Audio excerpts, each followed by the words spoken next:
Hello guys, मेरा नाम है गौरव और आज मैं आपको एक्सरसाइज नंबर 4.2 का क्वेश्चन नंबर 5 कराऊंगा। और आप इसी टाइप की वीडियोस के लिए मेरे चैनल को सब्सक्राइब कर सकते हो क्योंकि मैं इसी टाइप की वीडियोस बनाता रहता हूं। तो प्लीज़ मेरे चैनल को सब्सक्राइब कर लेना। तो चलिए फिर शुरू करते हैं इस क्वेश्चन को। तो ये क्वेश्चन स्टार्ट करने से पहले आपको कुछ बेसिक चीज़ें हैं राइट एंगल ट्रायंगल के बारे में, वो पता होनी चाहिए। अगर आपको वो चीज़ें पता होगी ना तो ये क्वेश्चन आप चुटकियों में कर लोगे। तो मैं आपको कुछ बेसिक चीज़ें हैं राइट एंगल ट्रायंगल से रिलेटेड वो बता देता हूँ। तो सबसे जो बेसिक चीज़ है वो आपको ये पता होना चाहिए कि राइट एंगल ट्रायंगल में कौन सी साइड को क्या बोला जाता है। तो देखो, जो सबसे बड़ी साइड है ना, देखो ये राइट एंगल ट्रायंगल है और इसका ये एंगल आपका 90 डिग्री होता है, ठीक है।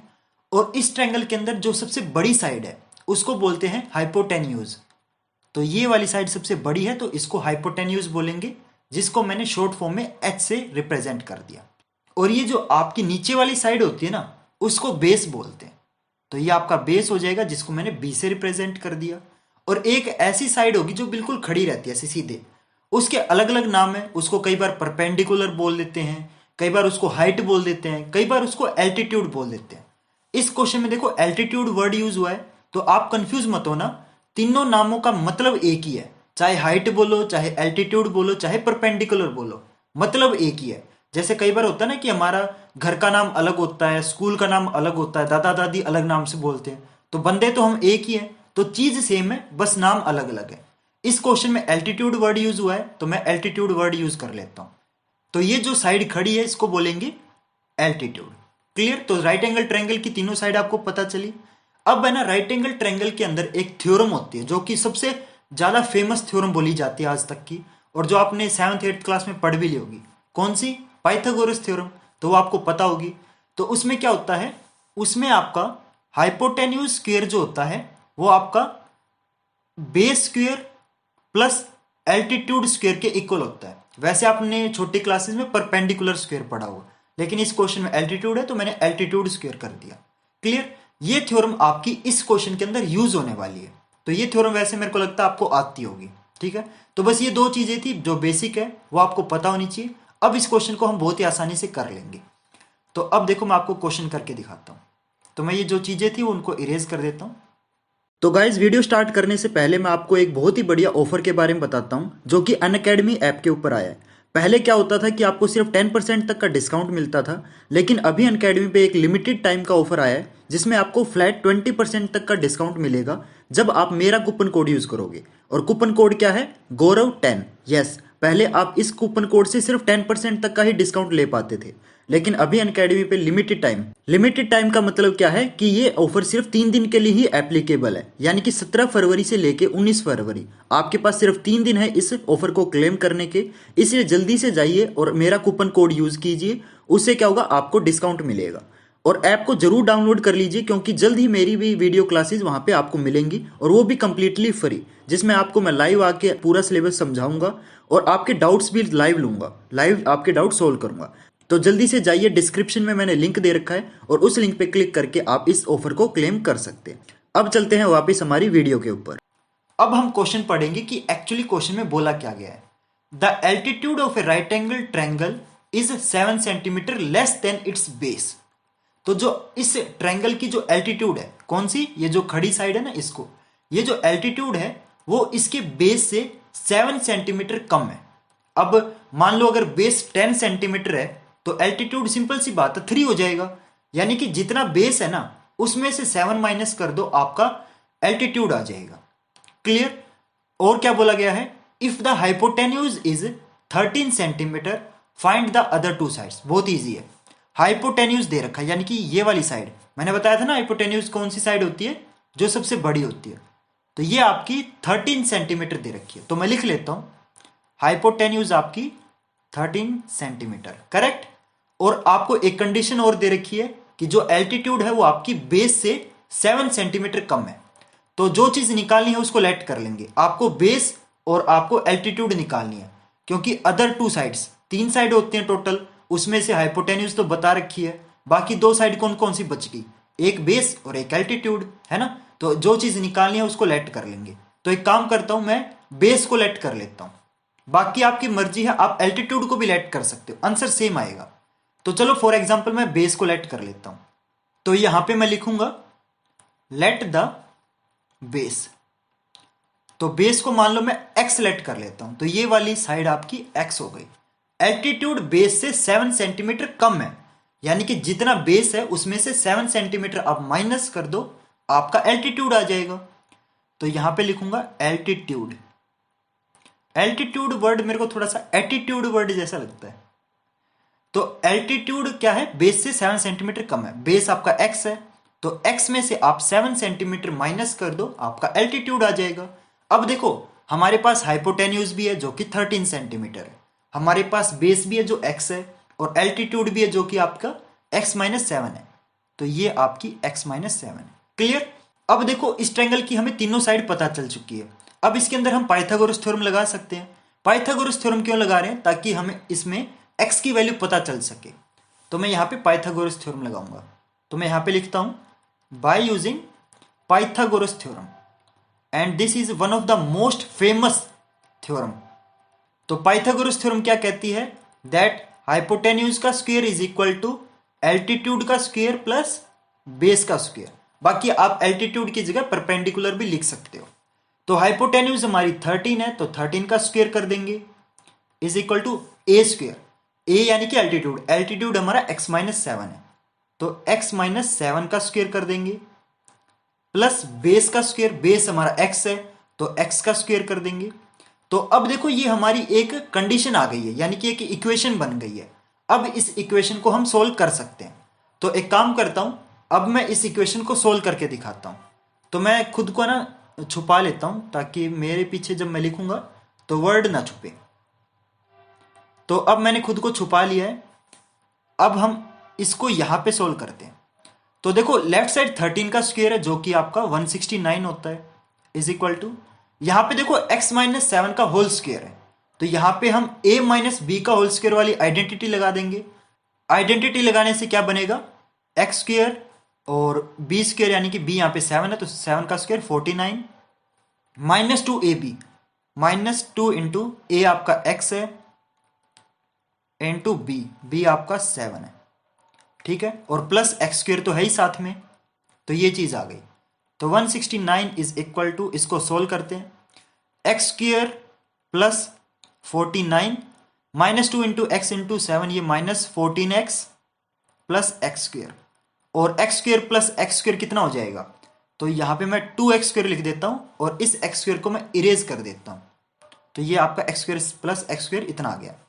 अब हम क्या करेंगे, इस 169 को हम लेफ्ट साइड से राइट साइड ले आएंगे। तो लेफ्ट साइड ये प्लस में, उधर जाके ये माइनस हो जाएगा, तो इधर 0 बचेगा। 2x square plus 49 minus 14x, और ये 169 इधर आके सब्ट्रैक्ट, ठीक है, ये चीज आ गई आपकी। तो 49 में से 169 को अगर हम सब्ट्रैक्ट करेंगे तो कितना आएगा? तो ये आपका माइनस 120 बनेगा। तो मैं इसको इरेज करके यहां पे डायरेक्ट लिख देता हूं। तो आपका माइनस 14x था और माइनस 120, ठीक है, मैंने डायरेक्ट लिख दिया। तो अब देखो ये हमारी एक क्वाड्रेटिक इक्वेशन बन चुकी है। अब इस क्वाड्रेटिक इक्वेशन को हम सोल्व करेंगे। वैसे तो देखो क्वाड्रेटिक इक्वेशन को सोल्व करने के बहुत सारे मेथड होते हैं, जैसे आपका फैक्टराइजेशन मेथड है, क्वाड्रेटिक फॉर्मूला है, या फिर आपका कंप्लीटिंग द स्क्वायर मेथड है। तो आपकी मर्जी है, आप किसी भी मेथड से सोल्व कर सकते हो। लेकिन अभी देखो आप सिर्फ एक्सरसाइज नंबर 4.2 तक पहुंचे हो, है ना, और अभी तक आपने सिर्फ फैक्टराइजेशन मेथड पढ़ा होगा। इसलिए अगर आप इस क्वेश्चन को अगर फेयर नोटबुक में कर रहे हो तो आपको फैक्टराइजेशन मेथड यूज करना है। लेकिन अगर आपको ये क्वेश्चन एग्जाम में आ जाता है, तब तक तो आप सारे मेथड पढ़ चुके होगे, तो आप एग्जाम में इस क्वेश्चन को किसी भी मेथड से कर सकते हो। एग्जाम में आपके पास चॉइस होगी, लेकिन फिलहाल अगर आप फेयर नोटबुक में कर रहे हो तो अभी आपके पास कोई चॉइस नहीं है, अभी आपको इसको फैक्टराइजेशन मेथड से ही करना पड़ेगा। तो अब इस क्वाड्रेटिक इक्वेशन को हम सोल्व करते हैं बाय यूजिंग फैक्टराइजेशन मेथड। तो इसको मैं इरेज कर देता हूं। अब देखो आप चाहो तो इस इक्वेशन को सिंपल फॉर्म में भी कर सकते हो। सिंपल फॉर्म में कैसे? आप इस पूरी इक्वेशन में से 2 भी कॉमन निकाल सकते हो। 2 कॉमन निकालने से क्या होगा, ये इक्वेशन है ना आपकी थोड़ी सी सिंपल हो जाएगी, और सिंपल होने से क्या होगा, कैलकुलेशन ईजी हो जाएगी। तो आपकी मर्जी है, आप ऐसे ही रखना चाहो और ऐसे ही रख के सोल्व करना चाहते हो तो भी कर सकते हो, और आप इसमें से कॉमन निकाल के सोल्व करना चाहते हो तो भी कर सकते हो। किसी भी तरीके से करो, आंसर आपका सेम आना है। तो मैं एक काम करता हूँ, मैं कॉमन निकाल लेता हूँ। कॉमन निकालने से क्या होगा, थोड़ी सी कैलकुलेशन हमारी ईजी हो जाएगी। तो मैं एक काम करता हूँ, 2 कॉमन निकाल लेता हूँ यहाँ से। तो 2 कॉमन निकालने पर यहाँ पे देखो 2x² में से 2 निकाल लिया तो x² बचेगा, -14x में से 2 निकाल लिया तो -7x बचेगा, -120 में से 2 निकाल लिया तो -60 बचेगा, इज इक्वल टू 0। और देखो ये जो 2 है ये आपका इस ब्रैकेट के साथ मल्टीप्लाई है, यहाँ पे कुछ नहीं, मतलब मल्टीप्लाई का साइन है। इस 2 को अगर हम राइट साइड भेजेंगे तो उधर जाके डिवाइड हो जाएगा, है ना। तो एक काम करता हूं, इस 2 को ना मैं राइट साइड भेजता हूं। तो ये 2 यहां से हटके यहां आ गया डिवाइड में। और आपको पता है 0 को किसी भी चीज से डिवाइड करो आंसर तो 0 ही आना है। तो 0 को 2 से डिवाइड करेंगे तो 0 आ जाएगा। तो ये हमने जो 2 कॉमन निकाला था वो आपका हट गया। तो अब देखो ये वाली इक्वेशन आपकी सिंपल फॉर्म में कन्वर्ट हो चुकी है। अब इस इक्वेशन को हम बहुत ही इजी तरीके से सोल्व कर लेंगे। तो फैक्टराइजेशन मेथड में हम क्या करते हैं, फैक्टराइजेशन मेथड में वैसे तो मैं आपको इस चैप्टर के इंट्रोडक्शन पार्ट में फैक्टराइजेशन मेथड की एक ट्रिक बता चुका हूं। तो अगर आपने वो वीडियो नहीं देखी तो प्लीज आप जाके पहले वो वीडियो देखिए, तब आपको फैक्टराइजेशन मेथड क्या पूरा चैप्टर बहुत ईजी से समझ आ जाएगा। लेकिन अगर आपने वो वीडियो नहीं देखी तो कोई बात नहीं, मैं आपको यहां बता देता हूं। आपको सबसे पहले क्या करना है, एबीसी निकालना है। एबीसी कैसे निकालते हैं, देखो जो चीज x² के आगे होती है ना वो आपकी a होती है। अब x² के आगे तो कुछ नहीं है, और जिसका कोई नहीं होता उसका क्या होता है, भगवान होता है, और सबका मालिक एक, यानी कि a की वैल्यू हो जाएगी 1। यानी कि कहने का मतलब क्या, जहां पे कुछ नहीं होता ना वहां पे 1 होता है। अब जैसे मैं कहीं पे 2 लिख दूं तो इसका डिनोमिनेटर में क्या है, कुछ नहीं है, मतलब इसका डिनोमिनेटर 1 है। उसी तरीके से x² के आगे कुछ नहीं, मतलब वहां पे 1 है, करेक्ट। अब हम b की वैल्यू निकालेंगे। अब b कैसे निकालेंगे, x के आगे जो होता है ना वो आपका b होता है। x के आगे देखो -7 है तो b आपका -7, करेक्ट। और जो बच गया वो आपका c, तो आपका -60 बच गया तो c आपका -60। तो इस तरीके से हम a b c तीनों की वैल्यू निकाल लेंगे। अब क्या करना है, अब आपको a और c को मल्टीप्लाई करना है। तो a इंटू सी, तो a देखो हमारा 1 है, c आपका -60 है, मल्टीप्लाई करेंगे तो -60 ही आएगा। और जो b है वो भी लिख लेना है, b आपका -7 है। तो ये देखो इसको बोलते हैं प्रोडक्ट, ठीक है, क्योंकि ये मल्टीप्लाई किया है। और जो b होता है उसको बोलते हैं सम, ठीक है। अब आपको ऐसे 2 नंबर सोचने हैं जिनको मैं मल्टीप्लाई करूं तो -60 आए और ऐड करूं तो -7 आए। तो कैसे सोचोगे बताओ। जो नंबर सोचने वाला पार्ट है ना वो बच्चों को बहुत मुश्किल लगता है, तो मैं आपको थोड़ा सा इजी तरीका बताते हैं। वैसे तो मैं इंट्रोडक्शन पार्ट में नंबर सोचने वाली ट्रिक बता चुका हूं, लेकिन एक बार थोड़ा सा मैं यहाँ पे भी एक्सप्लेन कर देता हूं। अगर आपको डिटेल में देखना तो वो वीडियो देखना, ठीक है, क्योंकि वो वीडियो 1 घंटे की है तो उसमें बहुत ही डिटेल में पूरा चैप्टर समझाया मैंने। तो नंबर कैसे सोचोगे, अब देखो कौन कौन से ऐसे नंबर है जिनको मल्टीप्लाई करने पर 60 आता है। 10 और 6 हो गया, 12 और 5 हो गया, है ना, और 20 और 3 हो गया। लेकिन क्या इनमें कहीं पर 7 आ रहा है, नहीं आ रहा। देखो 20 और 3 में ऐड करने पर भी 7 नहीं आ रहा, माइनस करने पर भी 7 नहीं आ रहा, तो ये नंबर नहीं लेंगे। 10 और 6 इनको ऐड करने पर भी 7 नहीं आ रहा, इनको माइनस करने पर भी 7 नहीं आ रहा, इसको भी नहीं लेंगे। अब देखो 12 और 5, 12 और 5 को ऐड करने पर 7 नहीं आ रहा, लेकिन 12 और 5 को सब्ट्रैक्ट करने पर 7 आ रहा है। यस, 12 में से 5 गया तो 7। तो इससे पता चला आपको 12 और 5 नंबर लेना है, ठीक है। लेकिन देखो यहां पे लिखा हुआ है सम, तो अब कैसे करोगे, तो अब मैं बताता हूं। जब ऐसी सिचुएशन आए ना तो क्या करना है, देखो तो हमें ये तो पता चल गया 12 एंड 5 ये नंबर लेने हैं। देखो अभी तक सिर्फ हमने ना नंबर सोचे हैं, इनके साइन भी आपको देखने हैं कि इनका साइन क्या क्या आएगा। अब प्रोडक्ट देखो आपका -60 है। अगर प्रोडक्ट आपका माइनस में हो तो समझ जाना कि ये जो 2 नंबर आपने सोचे हैं ना इन दोनों के साइन अलग अलग होंगे, यानी कि इन दोनों नंबर में से एक प्लस का होगा एक माइनस का होगा। लेकिन हमें यह कैसे पता चलेगा कि कौन सा प्लस का लेना है कौन सा माइनस का लेना है, वो आपको सम बताएगा। तो अब देखो ये जो b है ना, b का जो साइन होता है वो हमेशा बड़े का साइन होता है। b आपका माइनस का है, तो अब देखो इनमें से बड़ा कौन सा है, 12 बड़ा है या 5, तो 12 बड़ा है। तो जो b का साइन है वो आप बड़े नंबर के आगे यानी कि 12 के आगे लगा दो, तो ये आपका -12 हो जाएगा। और मैंने क्या बताया था, दोनों के साइन अलग अलग है, तो ये 5 प्लस का होगा। तो आपके दोनों नंबर आ गए, एक -12 एक आपका +5। चाहे हो तो आप मल्टीप्लाई करके देख सकते हो, -12 इंटू 5 कितना होता है -60, -12 प्लस 5 कितना होता है -7। तो इस तरीके से आपको नंबर सोचने हैं, ठीक है। वैसे मैंने कोशिश की है कि इसी वीडियो में मैं आपको थोड़ा सा बता पाऊँ, बट वही बात है ना कि अगर मैं इस वीडियो में पूरा डिटेल में चला जाऊंगा तो फिर ये वीडियो लंबी हो जाएगी, इसलिए मैंने एक सेपरेट वीडियो बना रखी है। तो आप प्लीज़ वो देख लेना, इस वीडियो के बाद देखना, कहीं बीच में ये वीडियो छोड़ के चले जाओ, ऐसे मत करना। तो अब नंबर आ गए -12 और 5। अब देखो अब कैसे करेंगे, इसको मैं इरेज कर देता हूं। ये तो बस मैंने आपको नंबर निकालने के लिए एक ट्रिक बताया। अब देखो नंबर आए हैं आपके -12 एंड +5। अब आपको इस इक्वेशन को सोल्व करना है। एक्स स्क्वायर बिल्कुल सेम का सेम लिख दोगे, -7x के 2 टुकड़े करोगे, और 2 टुकड़े कैसे कैसे करने हैं, जो आपने ये नंबर सोचे है ना इनका यूज करना है। तो आप क्या लिखोगे, -7x की जगह -12x एंड +5x -60 = 0। तो -7x के मैंने 2 टुकड़े कर दिए, यहां पे ऐसे लिख दिया, ठीक है। कोई डाउट यहां तक? अब क्या करना है, अब आपको पहली 2 टर्म में से कॉमन लेना है और लास्ट की 2 टर्म में से भी कॉमन लेना है। तो कॉमन लेते हैं। तो पहली 2 टर्म में देखो क्या क्या कॉमन आ सकता है। यहाँ पे x² -12x है, तो देखो दोनों में x है, तो आपका x कॉमन आ जाएगा। x² में से x गया तो x, -12x में से x गया तो -12, तो ये आ गया। अब लास्ट की 2 टर्म में से भी कॉमन लेंगे, तो 5x -60।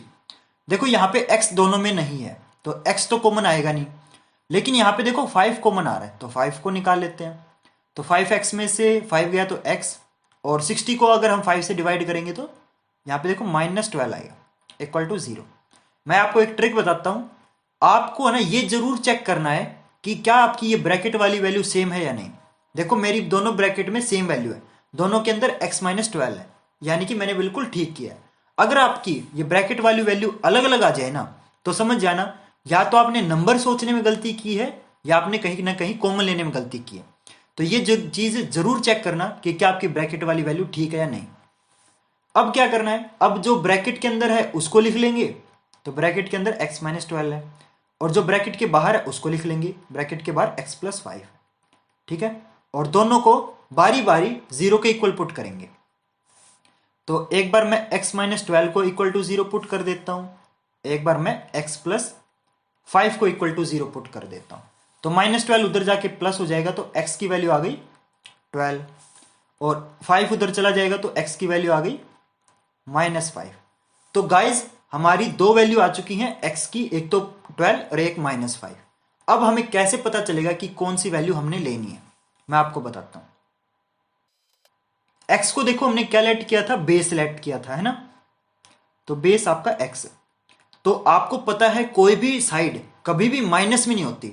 कभी आपने ऐसे सोचा है कि जो बेंगलोर से मुंबई -500 किलोमीटर दूर है, डिस्टेंस कभी माइनस में होता है? नहीं होता ना। उसी तरीके से साइड भी कभी माइनस में नहीं होती। तो x की वैल्यू देखो 2 आई है, एक +12 एक -12, तो माइनस वाली नहीं लेंगे, आप सिर्फ प्लस वाली लोगे। तो आपका जो बेस है वो आपका 12 सेंटीमीटर हो जाएगा, ठीक है। और आपको देखो क्वेश्चन में 2 साइड निकालनी थी, बेस और एल्टीट्यूड। अभी तो सिर्फ आपका बेस आया है, और एल्टीट्यूड देखो हमारा क्या है, एल्टीट्यूड हमारा x -7 है, x हमारा 12 है, तो 12 में से आप 7 माइनस कर दोगे तो क्या आएगा, 5 आएगा। तो इस तरीके से हमारे यहाँ पे स्टूडेंट्स क्वेश्चन कंप्लीट होता है। हमने बेस और एल्टीट्यूड दोनों निकाल लिए। तो मैंने बहुत ही सिंपल तरीके से और थोड़ा स्लो और इजी तरीके से समझाने की कोशिश की है। बेशक वीडियो लंबी हो गई होगी, लेकिन वही बात है ना, 10 वीडियो देखने से बढ़िया है एक वीडियो देखो, और एक ही वीडियो में अगर समझ आ जाए तो आपकी 10 वीडियो का टाइम बच जाएगा। तो होप करता हूँ आपको ये क्वेश्चन समझ आया होगा। और यार प्लीज़ चैनल को सब्सक्राइब कर लेना, क्योंकि मुझे ना सब्सक्राइबर्स की बहुत ज़रूरत है। क्योंकि मैं ना आपके कमेंट तो पढ़ता हूँ, आप मेरे को पता है शेयर भी करते हो, लेकिन मेरे को थोड़ा सा ना और सपोर्ट की ज़रूरत है। मेरे को बहुत अच्छे अच्छे कमेंट आते हैं कि सर आपके तो मिलियंस सब्सक्राइबर होने चाहिए, आपके बहुत अंडररेटेड चैनल है। तो बुरा फील होता है कि यार मतलब इतना बढ़िया कंटेंट डालने के बाद भी चैनल ग्रो नहीं हो रहा। बट कोई बात नहीं, जो हमारा हार्डवर्क है वो आज नहीं तो कल हमें ज़रूर फल देगा। तो होप करता हूँ आपको ये क्वेश्चन समझ आया होगा। तो मिलते हैं स्टूडेंट्स नेक्स्ट वीडियो में। एक और चीज़, अगर आपको कोई डाउट है ना तो आप मुझे इंस्टाग्राम पे मैसेज कर सकते हैं। फॉलो मत करना, फॉलो करने के लिए नहीं कह रहा। अगर कोई डाउट है तो आप मेरे को इंस्टाग्राम पे मैसेज करके पूछ सकते हैं, वहाँ पे मैं बच्चों के डाउट सोल्व करता हूँ। बहुत सारे बच्चे मेरे को वहाँ पे डाउट पूछते हैं। तो गाइज मिलते हैं फिर नेक्स्ट वीडियो में नए क्वेश्चन के साथ। तब तक के लिए good bye and have a nice day. Bye. और कमेंट करके जरूर बताना कि आपको ये वीडियो कैसी लगी। ठीक है, बाय।